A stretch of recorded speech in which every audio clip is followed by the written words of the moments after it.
multiple choice or multiple guess. Members at the AAUW National Convention voted to establish a separate foundation to raise funds for fellowship programs. It was officially named the AAUW Educational Foundation. What year was it? Was it 1881, 1958, 1955, or 1985? And if you have trouble seeing because of the post or other things or people, please, feel free to get situated where you can see. Okay, we've got 20, so I'll just keep rolling pretty fast, Marcia. Okay, number 2. The first group of media professionals. Oh, are you back? Fast. The first group of media professionals sued for employment discrimination based on gender under Title VII of the Civil Rights Act. Their employer was blank, and the year was blank. Okay. All right.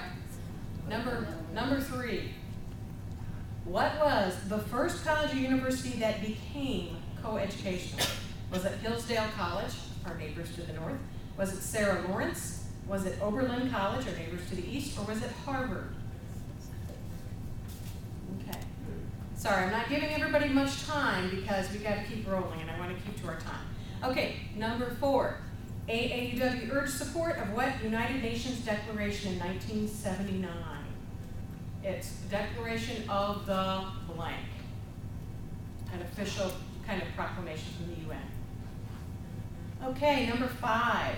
In 1904, I started a school for girls in Daytona, Florida, with $1.50 and some discarded crates for desks and benches. After successfully growing the school for a number of years, I went on to lead an organization such as the National Association of Colored Women. Eleanor Roosevelt referred to me as her closest friend in her age group.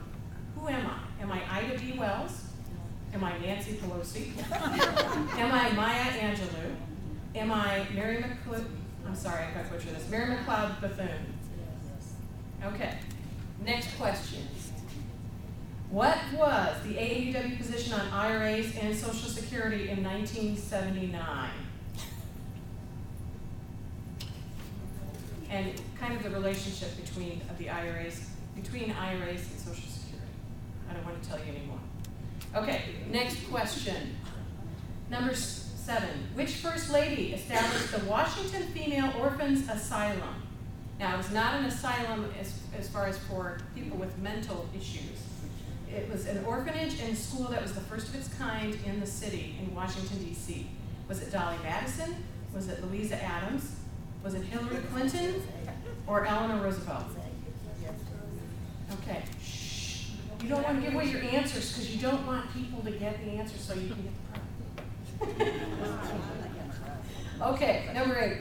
The United States Postal Service began in 1775. The Constitution was ratified in 1789. On the 27th of September in 1792, Mrs. Sarah DeCrow was appointed to a job in Hertford, North Carolina. What was the job and what was the significance of her appointment? 2-parter.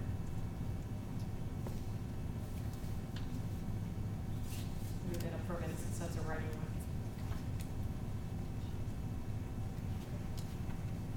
one. Okay. I'm losing my numbers. 9. Number 9. Who opened the first school of higher education for girls which still operates today? Was it Marva Collins? Was it Emma Willard? Was it Nancy Reagan? Or was it Fanny Wright?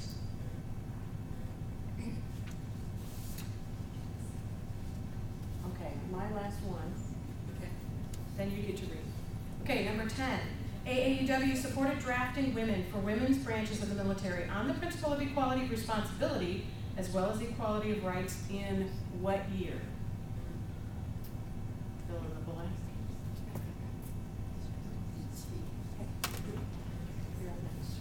Yeah, I think you might want to point off of here, however.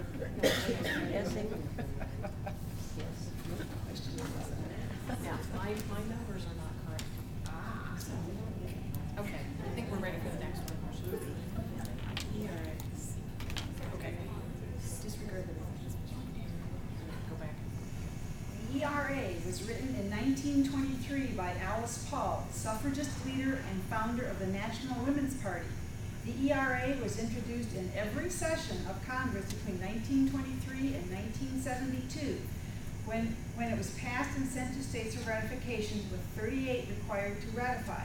How many states ratified the ERA by 1982? A, 10, B, 35, C, 32, D, 24.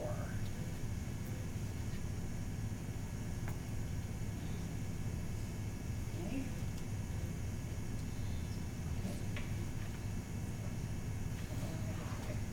AAUW has permanent UN observer status, true or false?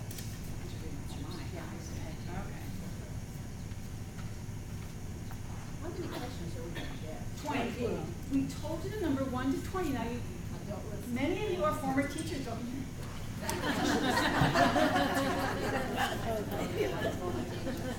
Okay. Who was the first woman in U.S. history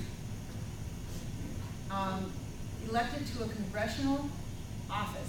Representative Jeanette Rankin of Montana, Senator Rebecca Latimer Felton of Georgia, Senator Representative Nancy Pelosi of California, and Representative Pat Schroeder of Colorado.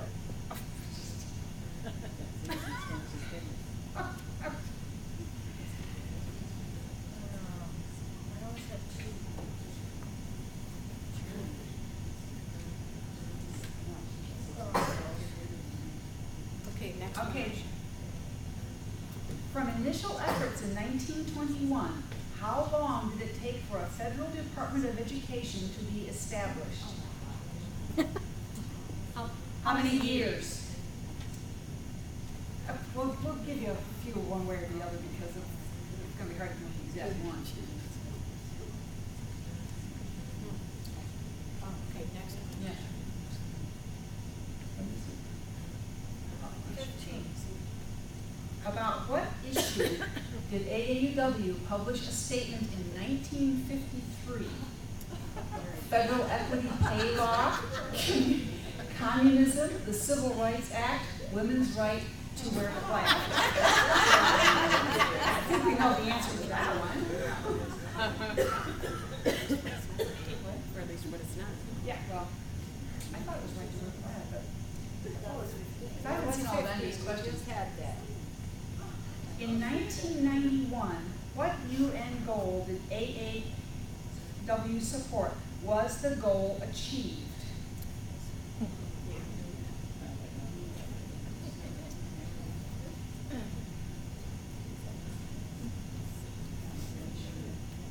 Okay. In 1972, AAUW was instrumental in the passage of Title IX, the law that prohibits sex discrimination in schools receiving federal funds. An AAUW member co-authored the law. Who was it? Pat Schroeder of Colorado, Representative Elizabeth Bullock Andrews of Alabama, Representative Shirley Chisholm of New York, Representative Patsy Mink of Hawaii.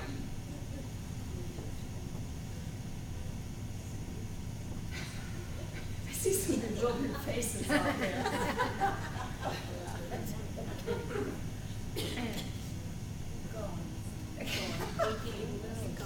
Okay. The statement, women's clear educational achievements have not resulted in equal pay, was made in the year 1987, 1997, 2007.